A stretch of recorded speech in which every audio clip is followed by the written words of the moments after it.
Angelica Panganiban umiyak labis na nasaktan ng kanyang mga kaibigan.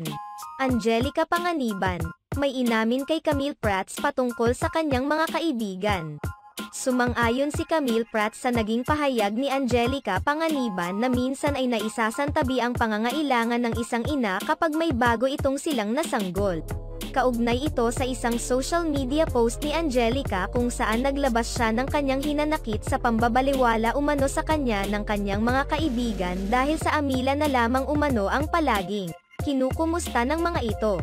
Isiniwalat naman ni Camille sa isang panayam na minsan ay napag-uusapan nila ni Angelica ang mga struggle nila bilang mga ina. Sometimes, we will always think about the baby, pero kumusta rin kaya si mommy? Dahil pareho na silang may pamilya sa ngayon, ibinahagi ni Camille na mas lumawak ang range ng topic na napag-uusapan nila ngayon ni Angelica.